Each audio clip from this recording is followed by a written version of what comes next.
Olá, queridos amigos. Estamos aqui mais uma vez reunidos, para gravarmos aí mais um capítulo do estudo do livro A Caminho da Luz, ditado por Emmanuel, psicografado por Chico Xavier. De antemão peço desculpa a todos, porque na semana passada não foi possível que nós pudéssemos então estar gravando a aula da semana passada, o capítulo da semana passada, porque eu tive que fazer uma viagem com meu filho por recomendação médica, e onde nós estávamos, então, eu não tinha condições tecnológicas, para poder fazer a gravação de mais um capítulo do estudo do capítulo, Mas, para as poucas pessoas que estão aí continuando comigo firmes e fortes, nós estamos aí mais ou menos por volta de uma dezena, de 10 pessoas acompanhando o estudo, No começo nós tivemos quase que 90, 98 pessoas, acompanhando o nosso primeiro capítulo. Depois foi caindo e nós chegamos aí numa estabilidade de 10 companheiros encarnados, mas com a graça de Deus, para nossa felicidade, para que a gente nunca desanime, nós temos aí milhares de irmãos desencarnados que também continuam aí firmes e fortes, com o estudo desse livro de Emmanuel, muito importante para a nossa evolução. Mas é compreensível, todos nós ainda deixamos aí de ocupar o nosso tempo, a maioria do nosso tempo, para estudo, para conversações edificantes, Nós acabamos perdendo muito tempo no Facebook, em Instagram, perdendo muito tempo aí com TikTok, com tantas essas coisas que tem de vídeos aí, Mas nós vamos caminhando aí firmes e fortes, estudando o livro. Bom, na semana passada, no capítulo 23, nós vimos o século XIX, E com ele nós vimos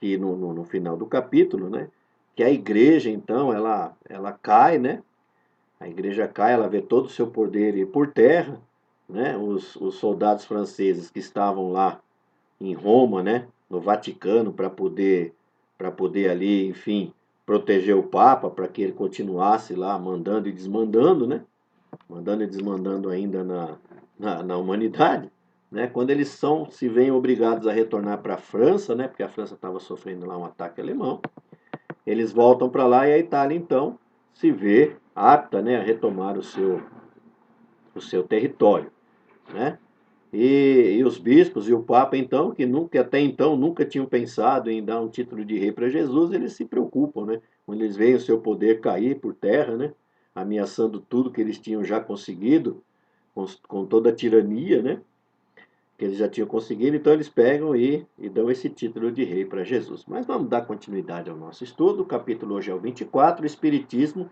e as grandes transições, Então nós vamos começar vendo nesse capítulo, a extinção do cativeiro.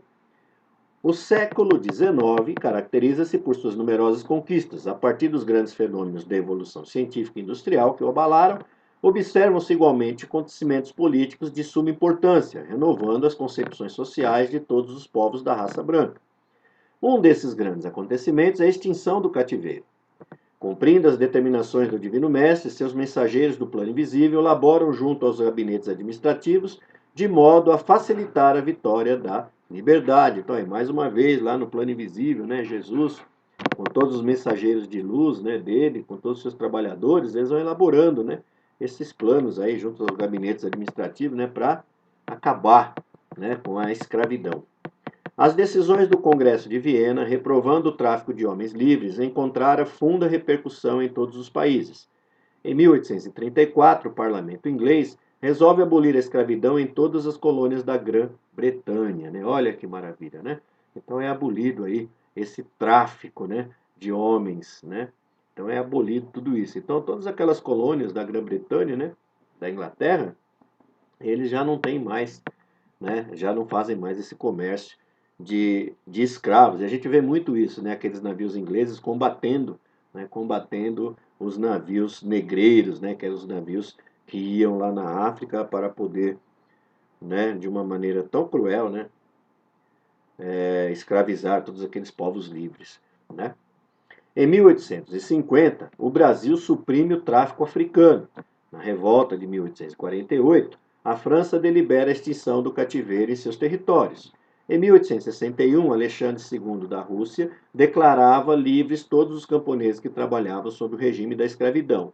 E de 1861 a 1865, uma guerra nefanda devasta o solo hospitaleiro dos Estados Unidos do Norte na luta da secessão, que termina com a vitória da liberdade e das ideias progressistas da grande nação da América, né? Então a gente vê que Jesus trabalha lá no plano maior muito intensamente, né, para acabar com a escravidão, com o tráfico, né, de escravos. E, infelizmente, no nosso país, né, a gente sempre fica para trás um pouquinho, né, porque ainda no nosso país quem manda são os poderosos, quem tem mais dinheiro, né, sempre foi assim, e ainda é até hoje. Então, só em 1850 que é proibido o tráfico de escravos, né, aqui no Brasil. E nós vamos ter bem mais para frente, né, a Lei Áurea, né, da Princesa Isabel, que vai fazer com que ela decrete a abolição dos escravos, né, tornando todos os homens, né, todos aqueles escravos em homens livres, né, mas também de uma forma, foi uma medida maravilhosa da princesa, né, mas também todos eles que trabalhavam lá nas fazendas, eles acabam indo para as cidades, né? E não tendo emprego, sendo marginalizados, né? Se a gente vê até hoje os nossos irmãos, né, da pele negra aí sofrendo, né, sofrendo e muito com o racismo, né? Nós podemos, com a segregação racial, ainda hoje, nós podemos imaginar como era lá na época da abolição da escravatura, né? E, infelizmente, nós temos hoje em dia um cidadão que foi colocado lá, né? E um cidadão de cor, e ele se nega, né, que houve a escravidão, se nega que a gente tenha qualquer dívida, né, com os negros, enfim. Foi colocado lá por esse fanfarrão que nós temos aí, né, comandando o nosso país, infelizmente, né? Então ele vai lá e ele nega tudo isso e acaba atiçando, né, atiçando esse lado sombrio de muitas pessoas que ainda são racistas, né? E que ainda têm atos racistas, né? Então eles se veem estimulados pelo discurso desse senhor, né? Que pelo contrário, né? Ele deveria estar ali para poder promover, né? Um melhor entendimento, né? Para poder promover uma melhor situação de todos os povos quilombolas que ainda passam por tantas dificuldades. Mas, enfim, ele foi colocado por um cidadão, né? Por um senhor, o seu chefe maior, né? Que é o presidente da República, que num discurso dentro de uma universidade, do Mackenzie, né? Ele foi lá falar que ele foi até um quilombo e o negro de lá, né? O mais magrinho pesava 7 arrobas, né? Então a gente vê que não prestava nem para procriar. Infelizmente, é esse tipo de ser humano que muitos cristãos o colocaram lá como dirigente do nosso país. Mas, se estamos passando por isso, é porque merecemos, né? Não devemos nunca ficarmos calados e nem, né? Porque se nós ficarmos calados, né? Nós estamos, de uma certa forma, aceitando tudo isso, né? Mas nós vamos aí estudando, elucidando os nossos pensamentos para que nós possamos, né, cada vez mais combatermos esse tipo de atitude ruim. O socialismo. Grandes ideias florescem na mentalidade de então. Ressurgem aí as antigas doutrinas da igualdade absoluta. Aparece o socialismo propondo reformas viscerais e imediatas. Alguns idealistas tocam a utopia de Thomas More ou a república perfeita idealizada por Platão. Fundam-se as alianças de anarquismo, as sociedades de caráter universal. Uma revolução sociológica de consequências imprevisíveis ameaça a estabilidade da própria civilização, condenando a destruição mais completa. O fim do século que passou é o cenário vastíssimo dessas lutas inglórias. Todas as ciências sociais são chamadas aos grandes debates levados a efeito entre o capitalismo e o trabalho, onde se encontram, porém, as forças morais capazes de realizar o grande milagre da elucidação de todos os espíritos. A Igreja Romana, que nutria a civilização ocidental desde o seu berço, era, por força das circunstâncias, a entidade indicada para resolver o grande problema.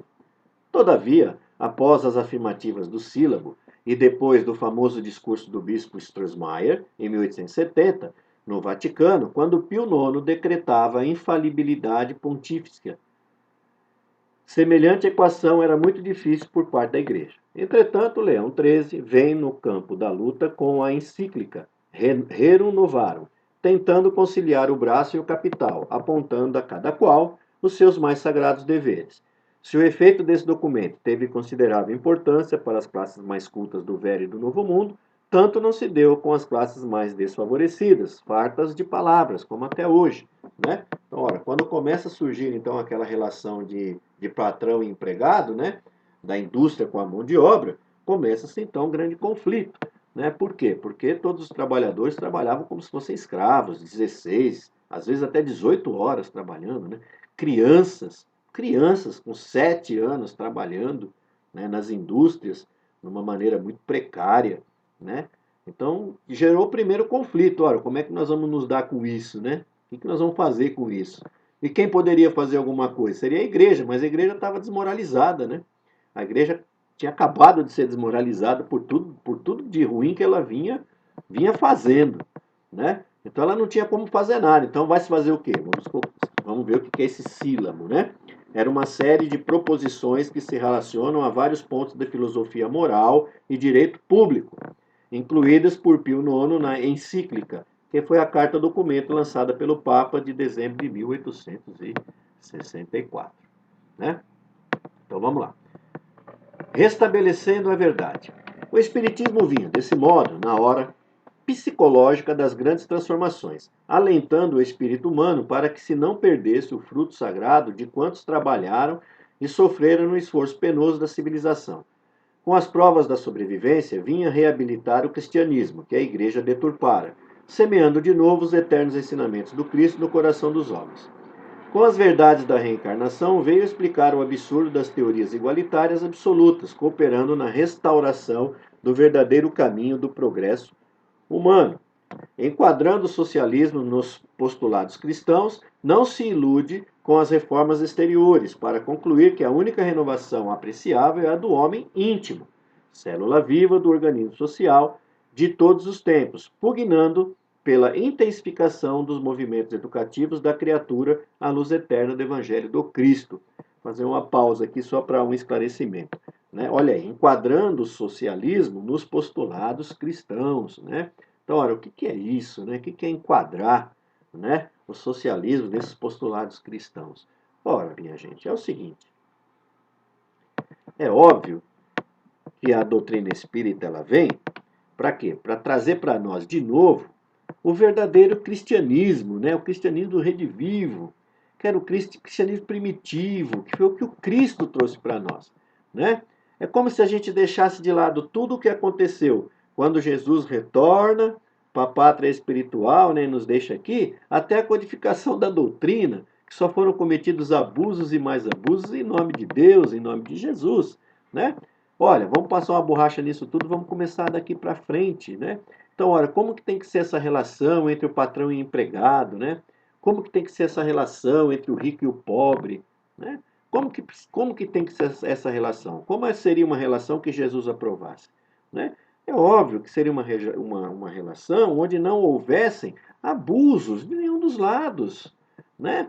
É óbvio que teria que ser uma relação com o patrão com o empregado, uma relação saudável, né? Não só onde um só ganha e o outro só é explorado, né? Um é o explorador e o outro é explorado. Não, nada disso, né? Então, ora, é fazer com que a gente entenda essa posição.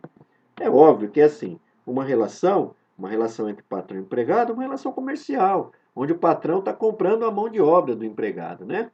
Mas começa-se a ter um problema quando o pagamento dessa mão de obra é muito pequeno, onde o patrão começa a ter muito lucro, muito, começa a ficar muito rico, e os seus trabalhadores cada vez mais pobres, cada vez mais necessitados, né? Então é essa relação que precisa ser entendida e compreendida para que isso mude, né? Sem radicalismo, sem extremismos, né? A gente não pode de maneira nenhuma pensar nisso. Leon Denis, um compatriota de Kardec, quando Kardec desencarna, Leon Denis que auxilia muito a viúva de Kardec para que ela pudesse, né, lançar obras póstumas, enfim, pudesse levar adiante o projeto aí da divulgação da doutrina espírita. E tem um livro de Leon Denis que é muito interessante, que eu indico para que todos os espíritas possam ler, que é o Espiritismo e o Socialismo, né? Ora, lendo esse livro a gente entende, sem os extremismos, né? A gente entende que o modelo ideal socioeconômico educativo para a humanidade que Leon Denis propõe é esse, são sem os extremismos de ambos os lados, do socialismo e do capitalismo, né? Onde existe uma relação mais saudável, né, entre as classes, né? Onde as classes mais abastadas se preocupem para que possa, né, auxiliar as classes menos favorecidas para que elas possam ter melhores condições de vida, né? Esse é o caminho.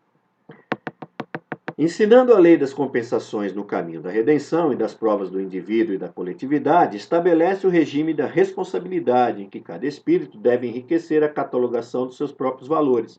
Não se engana com as utopias da igualdade absoluta em vista dos conhecimentos da lei do esforço do trabalho individual, e não se transforma em instrumento de opressão dos magnatas da economia e do poder, por consciente dos imperativos da solidariedade humana. Olha aí, está mais do que explicado, né? Ora, a gente, como espírita, a gente sabe que é uma utopia que todos tivessem igualdade absoluta. É óbvio que igualdade absoluta nós nunca vamos ter.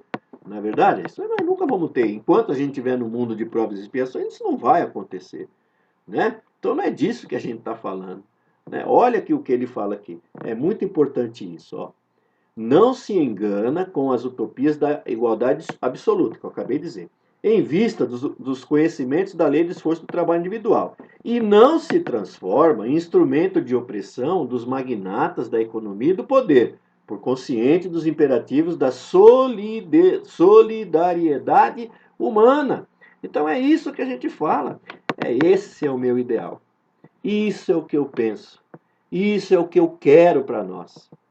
Sabe? Ficaria muito, mas imensamente feliz se no nosso país começasse a existir isso, né? Começasse a existir essa preocupação das classes poderosas, né, que têm o poder econômico, de auxiliar todos aqueles trabalhadores, né, que ainda estão morando em favelas e regiões mais afastadas, como nós moramos aqui na Zona Leste, não é verdade? Então, esse seria uma felicidade imensa para mim, e é disso que eu falo, né? Mas quando a gente começa a falar disso, algumas pessoas não entendem.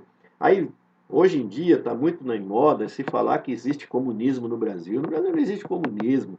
O comunismo está nas mentes doentias, né? Desses generais, dessas pessoas dos quartéis, que não tem o que fazer na realidade, né?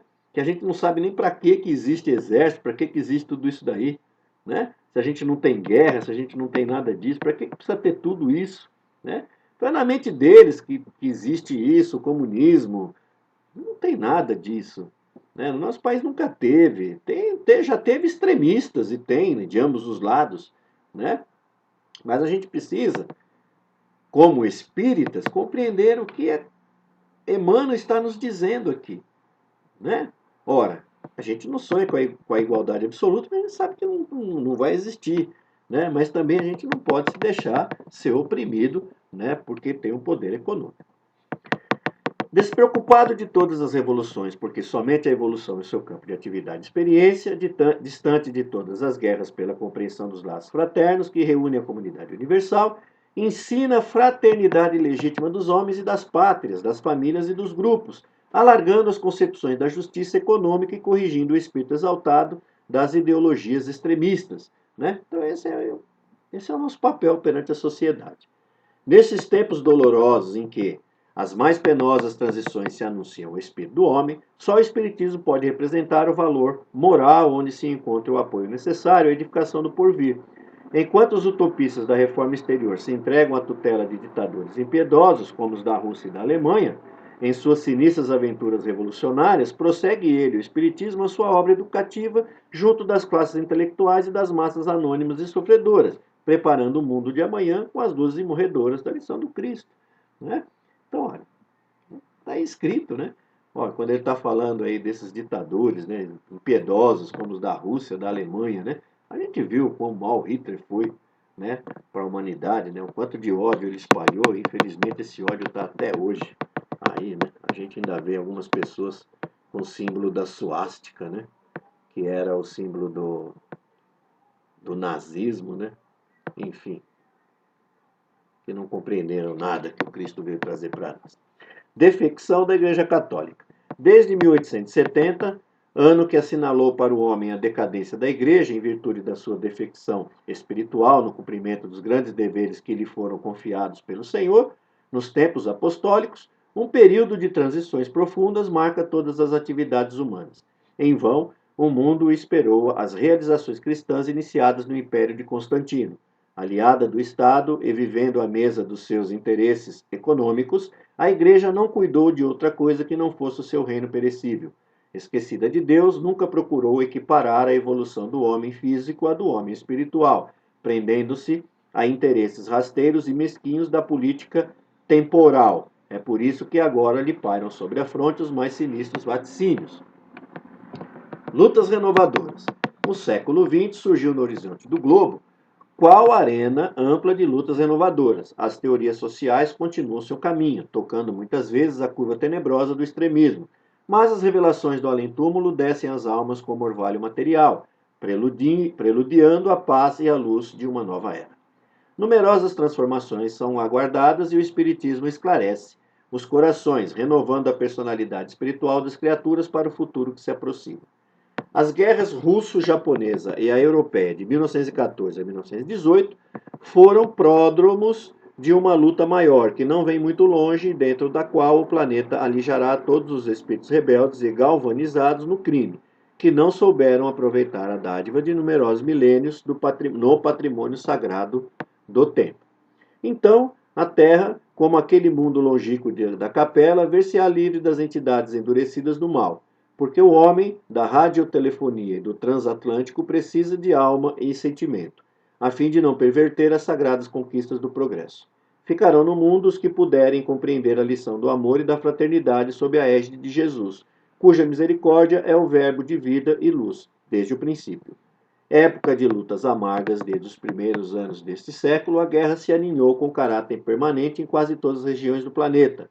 A Liga das Nações, o Tratado de Versalhes, bem como todos os pactos de segurança e de paz, não têm sido senão fenômenos da própria guerra, que somente terminarão com o apogeu dessas lutas fratricidas no processo da seleção final das expressões espirituais da vida terrestre. A América e o futuro.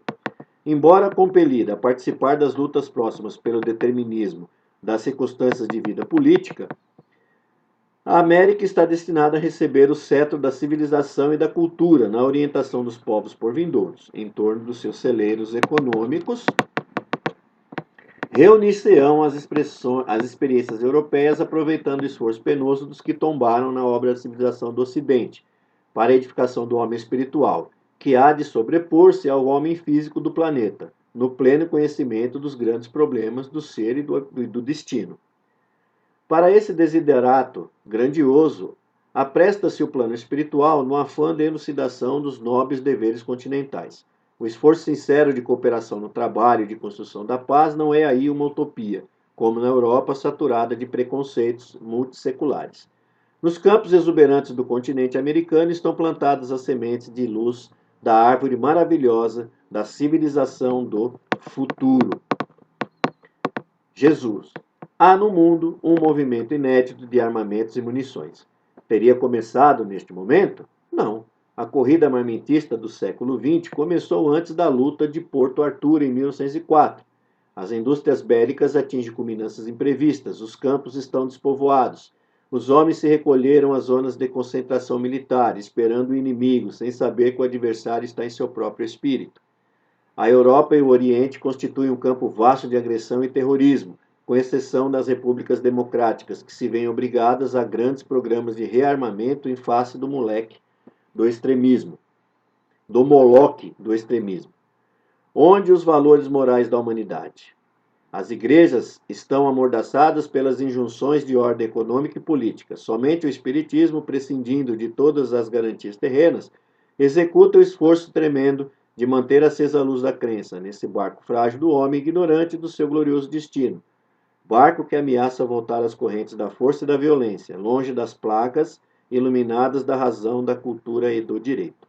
Convenhamos em que o esforço do Espiritismo é quase superior às suas próprias forças, mas o mundo não está à disposição dos ditadores terrestres. Jesus é o seu único diretor no plano das realidades imortais, e agora que o mundo se entrega a todas as expectativas angustiosas, os espaços mais próximos da Terra se movimentam a favor do restabelecimento da verdade e da paz a caminho de uma nova era. Espíritos abnegados e esclarecidos falam-nos de uma nova reunião da comunidade das potências angélicas do sistema solar, da qual é Jesus um dos membros divinos. Reunir-se-á de novo a sociedade celeste pela terceira vez na atmosfera terrestre, desde que o Cristo recebeu a sagrada missão de abraçar e redimir a nossa humanidade, decidindo novamente sobre os destinos do nosso mundo. Que resultará desse conclave dos anjos do infinito? Deus o sabe. Nas grandes transições do século que passa, aguardemos o seu amor e a sua misericórdia, né? Então a gente encerra esse capítulo 24. A gente encerra esse capítulo 24, né? Num período que nós estávamos lá, né, convivendo aí com o começo da indústria bélica, né, da corrida armamentista, mas nós encerramos esse capítulo, né, com esse trecho de Emmanuel intitulado Jesus, onde ele fala para nós, né, da importância de nós, né, da importância da doutrina espírita, do espiritismo, da importância de nós espíritas, né, colocarmos, externarmos, né, mais do que nunca se faz urgente externarmos os princípios da doutrina espírita, né? Que é o amor, que é a fraternidade, que é a caridade, né? Isso é muito importante. Então, nós, como espíritas, como estudiosos da doutrina de Kardec, e como cristãos, que ser cristão significa ser seguidor de Cristo, de Jesus, né? Então, ora, que tipo de cristãos nós seremos, né? Nós seremos aqueles cristãos com um sorriso largo no rosto, né, com um sorriso largo, com palavras amorosas? Ou nós seremos aqueles cristãos que vamos fazer arminha? Nós vamos fazer arminha, né? Nós vamos falar que a arma, que armando a população, é que nós vamos conseguir, né, proteger a família de bem brasileira, né? Ora, que família de bem brasileira é essa, né? Que família de bem brasileira é essa que estão tentando desenhar, que se afasta tanto dos ideais do Cristo, né? Ora, que família brasileira é essa de bem, que quer arma, que acha que racismo não existe, que quer tirar direitos, né, dos trabalhadores? A gente precisa lutar contra tudo isso, né? E quando a gente diz lutar contra tudo isso, não é também sermos extremistas, muito pelo contrário, é difundirmos o amor do Cristo. É diferente, né? Ora, assim como nós nos colocamos firmemente dentro dos princípios da doutrina espírita, né? Ora, que princípios esses? Quando alguém vem nos falar, né, sobre o aborto, nós somos radicalmente contra o aborto, né? Ora, por que somos contra o aborto? Porque nós aprendemos na doutrina espírita que nós não somos deuses, não é verdade? Mas, dentro da própria doutrina, quando a gente estuda e quando a gente fala sobre o aborto, existem aqueles abortos consentidos, né? Quando se coloca em risco a vida da mulher, né? Nós tivemos aí recentemente um caso daquela criança que era estuprada, né? Que ficou grávida, 10 anos de idade. Como essa criança ia gerir um filho? Não tinha condições, ela ia morrer, né? Então, o que precisa ser feito? Precisava ser feito o aborto. Então, nesse caso, né, em casos extremos, né, aí sim, né, é se colocado essa condição. Quando se fala em eutanásia, nós somos também contra a eutanásia. Por quê? Porque nós também não somos deuses para saber quando a vida da pessoa pode ter fim, né? Ora, a gente precisa ter as nossas convicções, né? Nós precisamos saber o porquê, né? O porquê de tudo isso, de por que que nós somos contra o aborto, a eutanásia, né? Por que que a gente luta tanto contra o suicídio, que a gente sabe que é terrível para o espírito que se suicida, né? O seu retorno à pátria espiritual é terrível. Então a gente vai colocando, a gente vai nos posicionando perante a sociedade. É imprescindível que nós o façamos, né?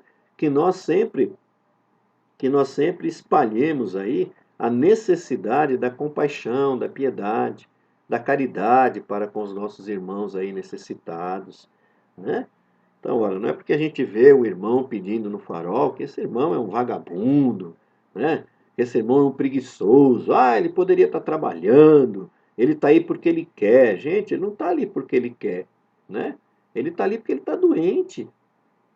Uma pessoa, quando ela está envolvida com drogas, ela está doente.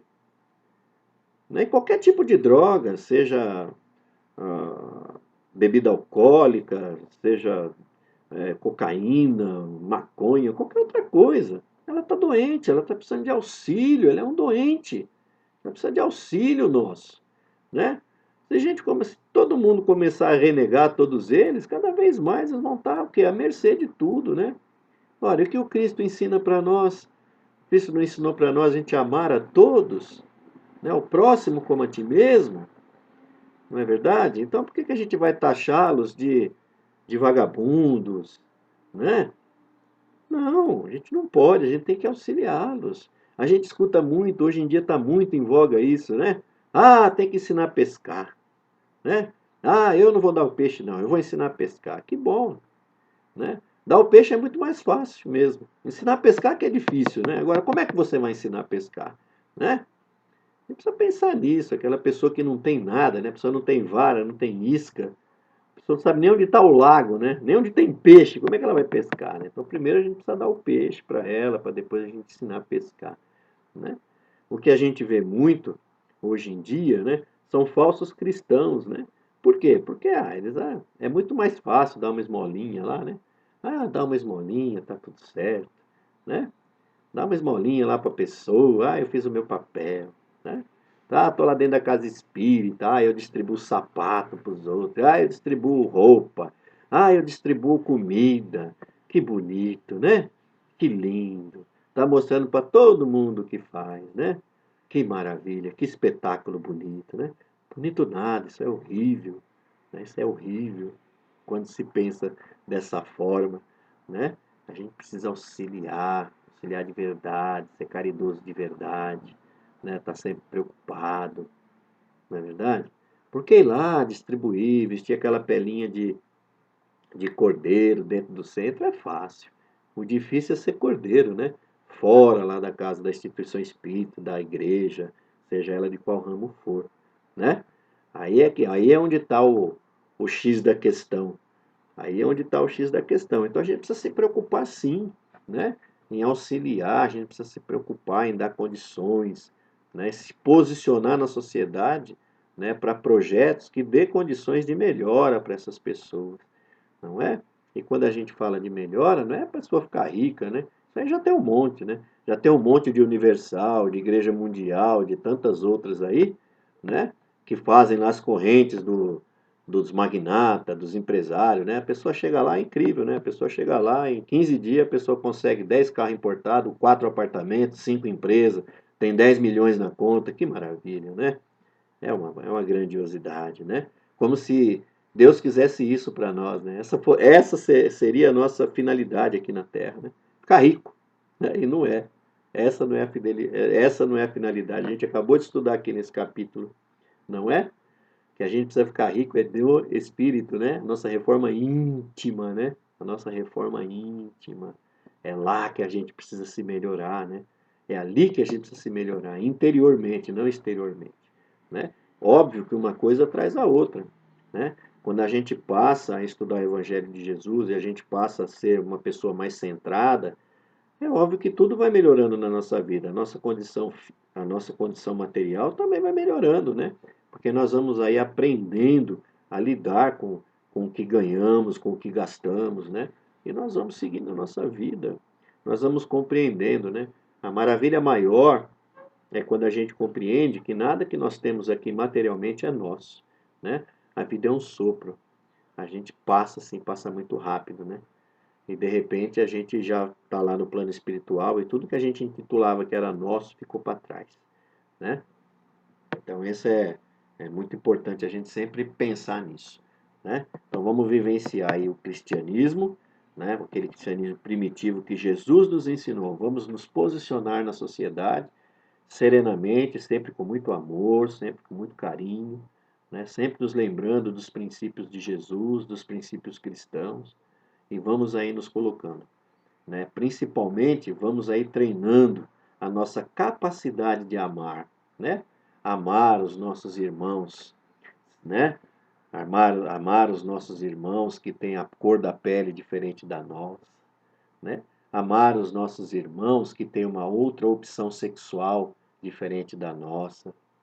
Amar os nossos irmãos que se encontram aí nos faróis, que se encontram aí debaixo dos viadutos, né? Amá-los de verdade, sem os taxarmos de vagabundos, de ladrões, enfim, praticarmos o que Jesus nos ensinou, amar o próximo como a ti mesmo, né?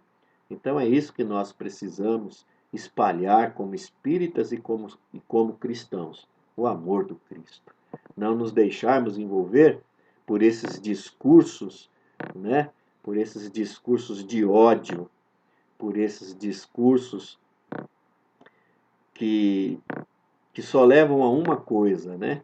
A separação, que só levam às discussões, né? Só levam aos extremismos. Vamos plantar o amor, né? Então, quando ouvirmos alguém dizer que o racismo não existe, não, existe sim, existem irmãos aí, né? Quando nós escutarmos alguém aí ofendendo uma pessoa porque ela tem uma opção sexual diferente da nossa, né?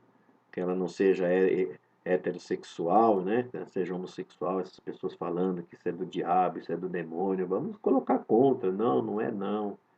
Eles não têm nada de diferente da gente, né? Nada, nada, nada. O princípio é o mesmo, né? Ora, quando nós falamos em heterossexual, é quando um homem ama fisicamente uma mulher, né? E quando nós falamos homossexual, é quando um homem ama fisicamente outro homem, como quando uma mulher ama fisicamente outra mulher, né? É o amor, gente. É o amor. E como é que nós vamos ficar contra o amor? Aí vem aqueles extremistas, né? Falando que não, eu condeno isso porque a gente tem que ter o homem e a mulher. Tem que ser o homem e a mulher, não pode ser o homem com homem, né? E a gente vê todas essas barbaridades sendo faladas, sendo ditas, né? E a gente às vezes se deixa envolver por esses discursos, por esses discursos errôneos, né? E de ódio. Então não vamos nos deixar envolver pelo ódio, vamos sempre estar plantando ao nosso redor o amor, né? Enquanto estivermos plantando o amor, nós vamos estar envolvidos também pelo amor. Então que Jesus nos abençoe a todos, nos dê aí uma ótima semana e que na próxima semana possamos estar aqui novamente reunidos para entrarmos no 25º capítulo, que é o Evangelho e o Futuro, né? Que é o último capítulo do livro, e a gente vai entrar então na conclusão.